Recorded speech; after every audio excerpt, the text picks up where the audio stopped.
Welcome to the second episode of In Between the Lanes here on YouTube.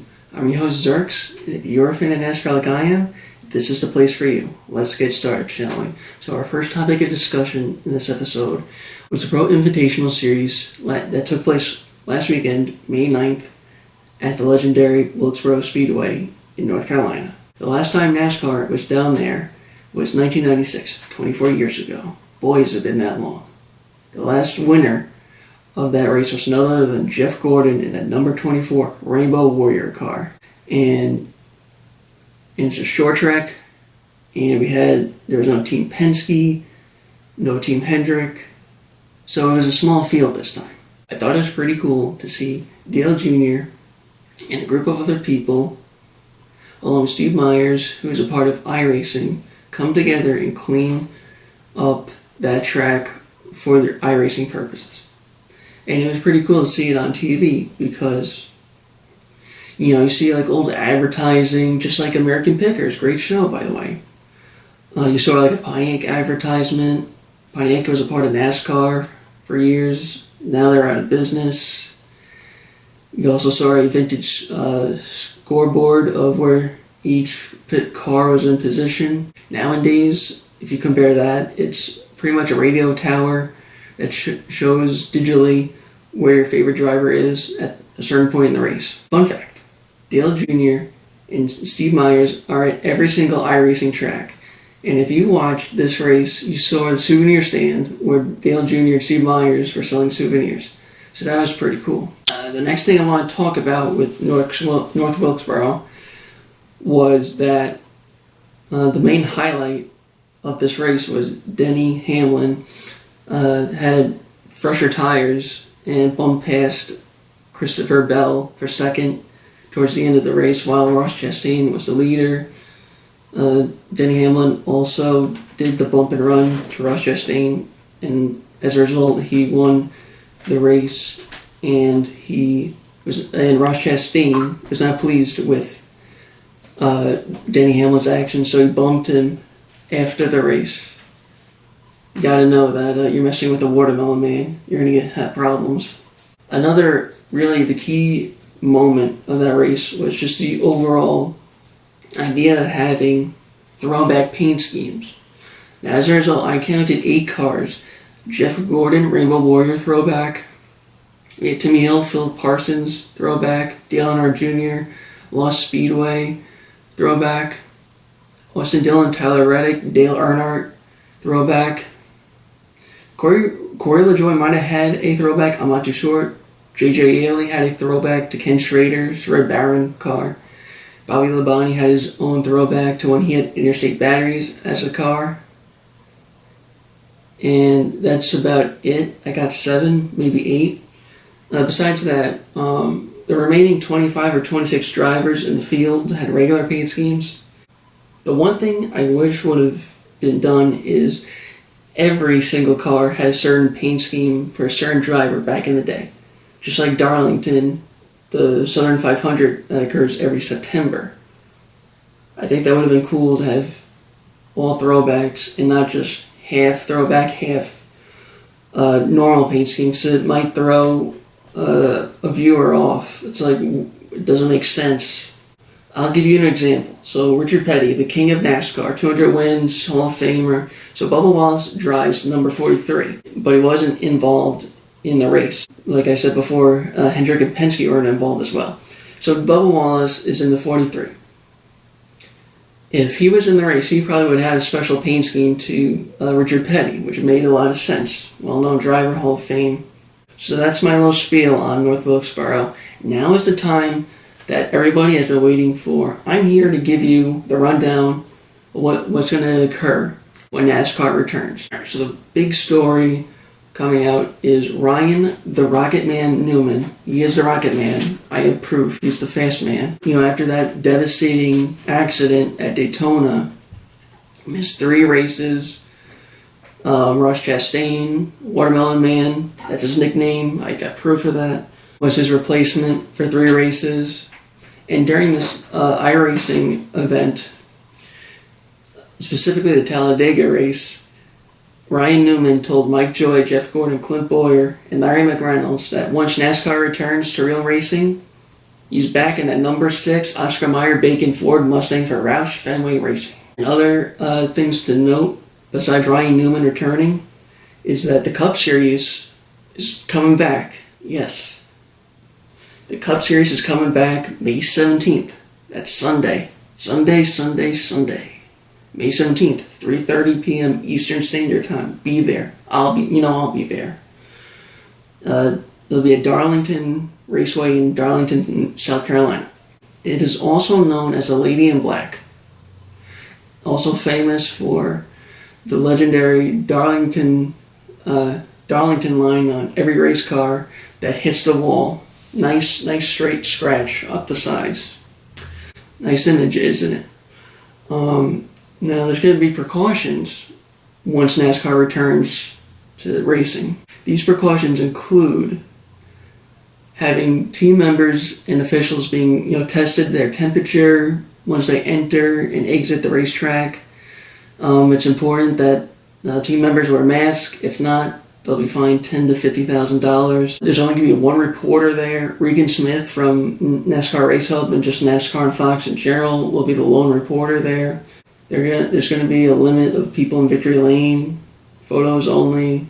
Try to limit the crowd of crew members. The way they're going to broadcast this race is that Mike Joy, Jeff Gordon, Larry McReynolds are going to commentate the race from the Charlotte studios, which is what they've been doing with the iRacing series for 7 weeks.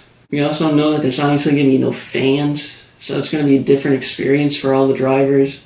Now, when teams arrive, aside from all the testing with the temperature and wearing the mask, there's other procedures will include they're only bringing one car, no practice, no qualifying. The only time qualifying will occur will be the Coke 600 later this month. The first time these cars hit the track, since there's no qualifying or practice, will be the green flag on lap 1. So it'll be interesting how these drivers perform once they hit the track for over 2 months. Now people are going to be saying, why is NASCAR back? Why is NASCAR back?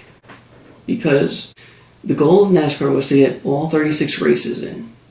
Now, again, you're in a closed area. I know the main thing is safety with the crew members, but you gotta remember, if you're a race car driver, you got all your protection. You got gloves, helmet, fire suit, you're in a car. And another reason is that Fox and NBC pay a lot of money to broadcast these races on their networks, so they got to get what they pay for. Another reason that NASCAR is returning, and some people would question it, you got to remember, besides there being big teams in each series, there's also underfunded teams. So it's hard for the underfunded teams because they don't have the resources or the materials that, let's say a Joe Gibbs or a Team Penske or a Hendrick have. It was tough for them. They got to get work. They had to lay off workers. It's tough for them to find sponsors and all that other stuff. So that's all why NASCAR is coming back. Next discussion, we're gonna discuss the points.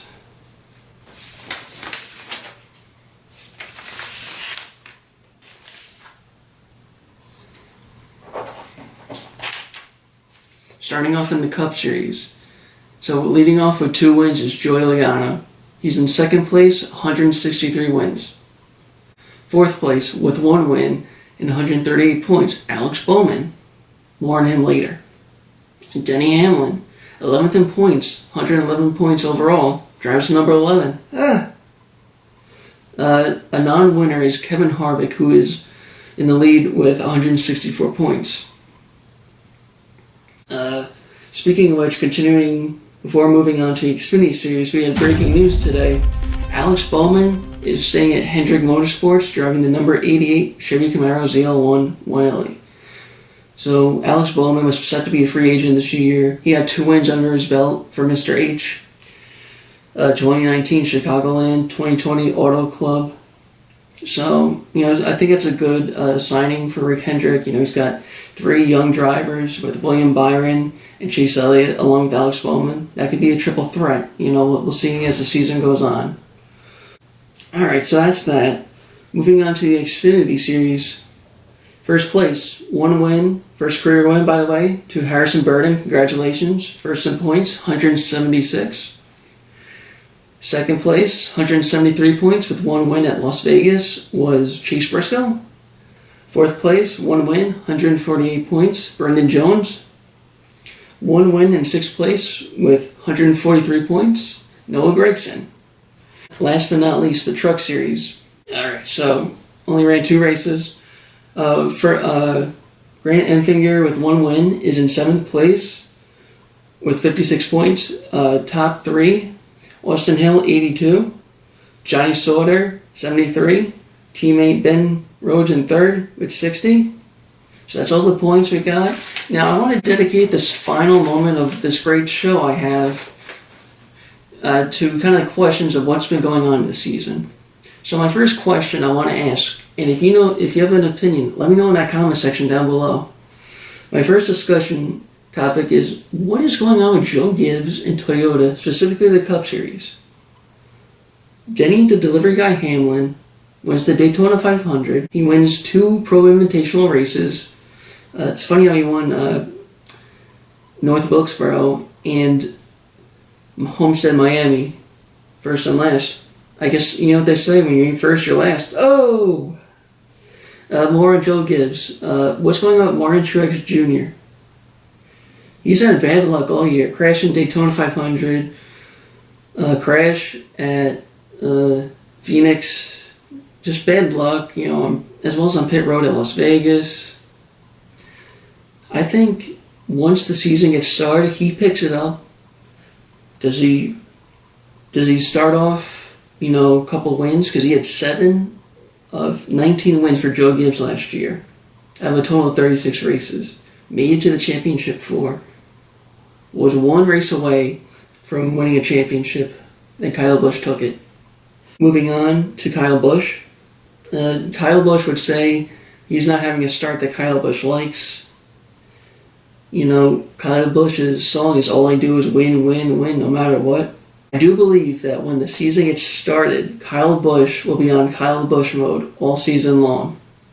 You better watch that for me, please. Then I believe Eric Jones, so he last won in Darlington, the Southern 500 from 2019. A little bit of a slow start too. I do feel like he gets get going a little bit. So that's my little take on Joe Gibbs, specifically the Cup Series. Another topic I want to talk about is Chevy. Can Chevy be successful as they were in the past as much, would you say? Because 2020, they brought out a brand new body, and it's a Camaro ZL1 1LE. And what the main improvement was for the car was more aerodynamic, less pointy grille, quarter panels, more aerodynamics. But let's see who gets a win. So right now, Chevy has 1 win, Ford has 2 by Joey Logano. Chevy is represented by Alex Bowman so far this season, and Toyota Denny Hamlin. Getting back to the Chevy discussion. I feel like Ricky Stenhouse Jr. was with JTD Doherty Racing.